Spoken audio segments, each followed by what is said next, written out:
Hello everyone, I'm going to show you how to embroider flowers onto your sock for a little added pizzazz. For this sock, it's a new pattern I have coming out called Secrets of the Flower.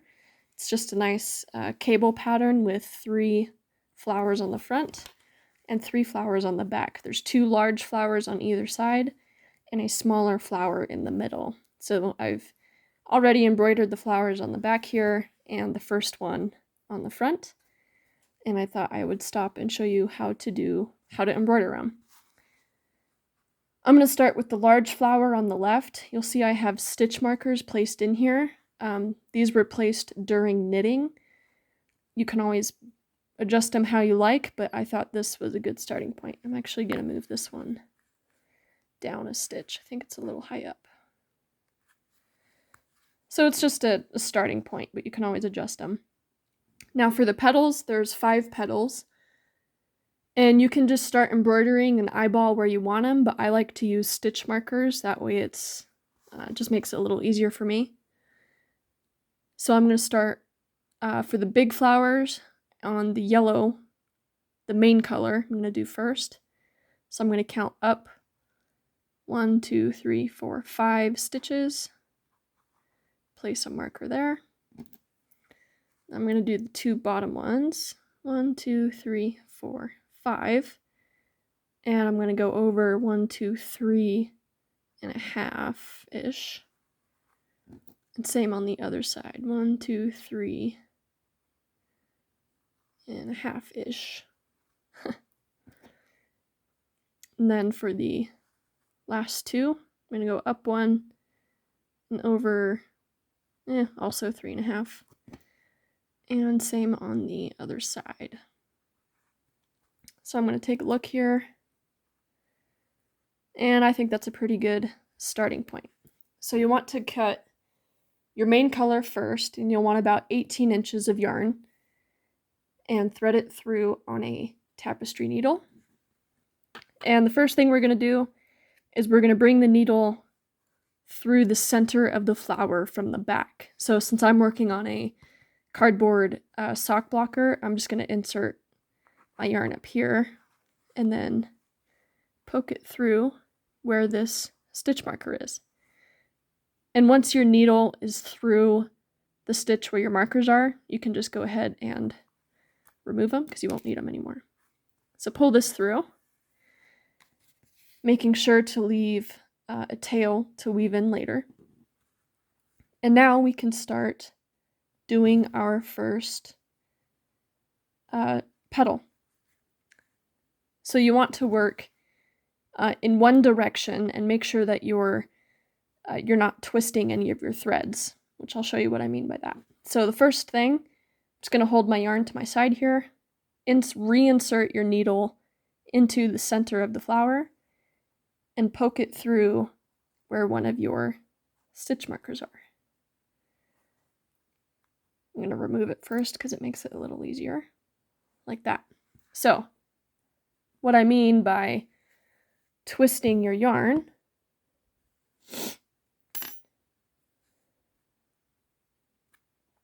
if you pull on your yarn here, you can see that it's kind of on the bottom side here. So you want to make sure that it's not twisted like this, otherwise your petal will be twisted. That makes any sense at all. So pull your needle through the center and then out through where your stitch marker is, and then through the loop that you've just created, and gently pull until your loop meets where your yarn came out, like so. You don't want to pull too hard. You want to leave it a little slack and have room to stretch.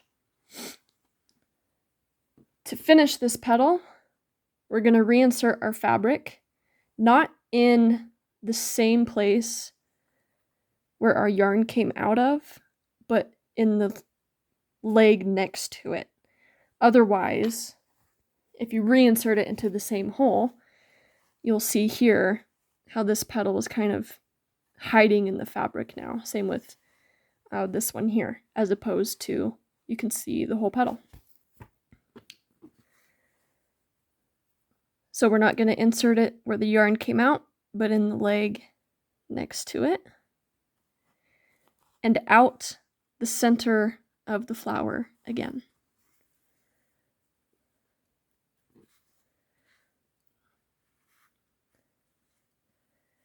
And just pull that until there's no slack in this little loop right here.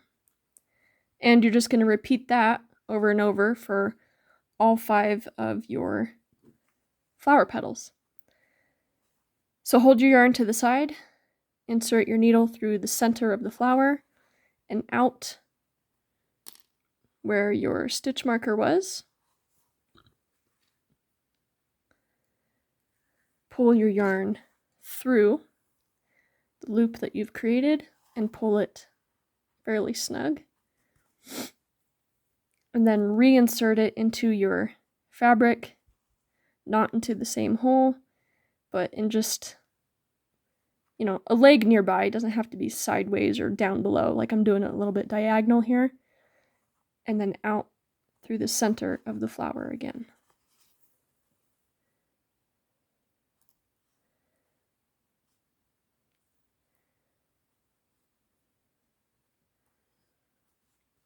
Right.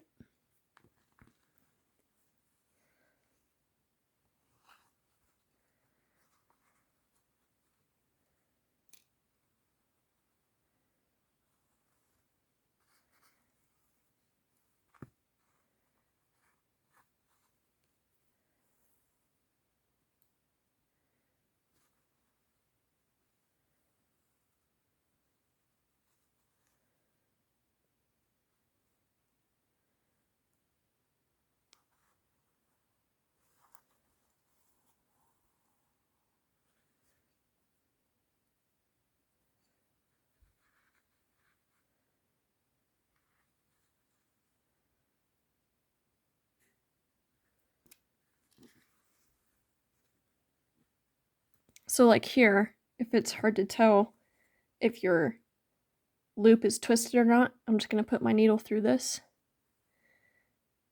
And you can kind of see that this bottom loop crosses over the top as opposed to these other ones where all the loops are side by side. So that means that your loop is twisted, so you want to readjust it.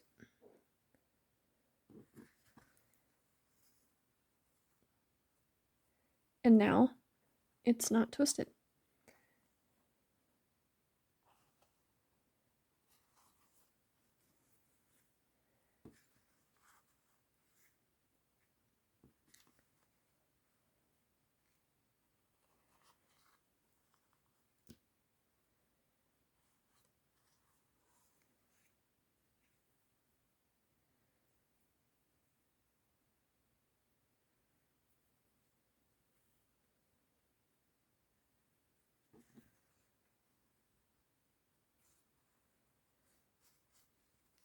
And to finish it off, I'm going to insert my needle,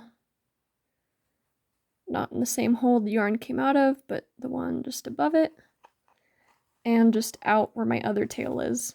And I will weave in these ends later. But it is that easy. That's how you embroider the flower. So I'll go ahead and do the inner flower now, which you can choose to have the same color or a contrast color. I have it a different color for mine.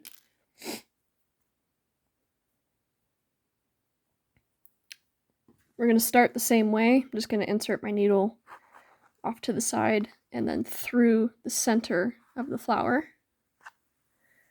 leaving a tail to weave in later.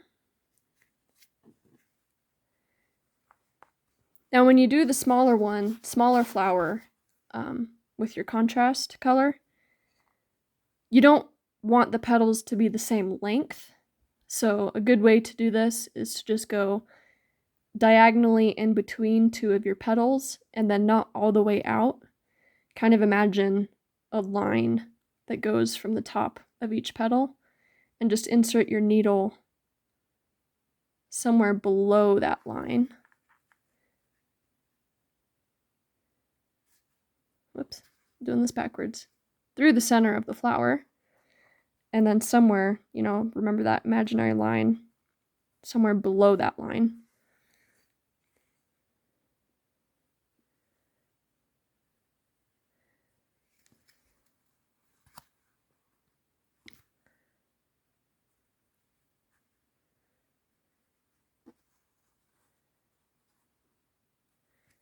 and then the same thing, reinsert your needle into the fabric, not into the same hole it came out of, but the leg next to it, back through the center.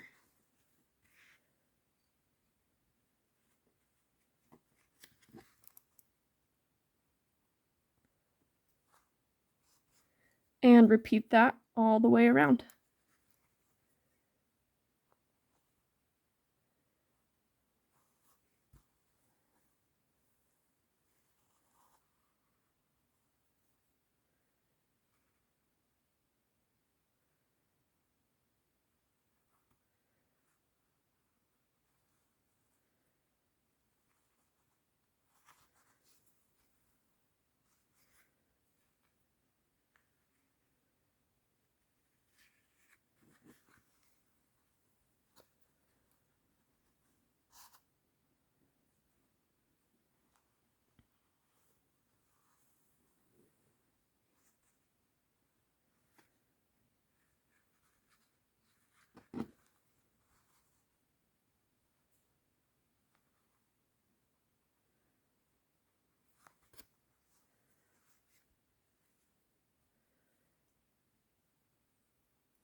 And then to finish it off, reinsert the needle and out the back to weave in later. Oops.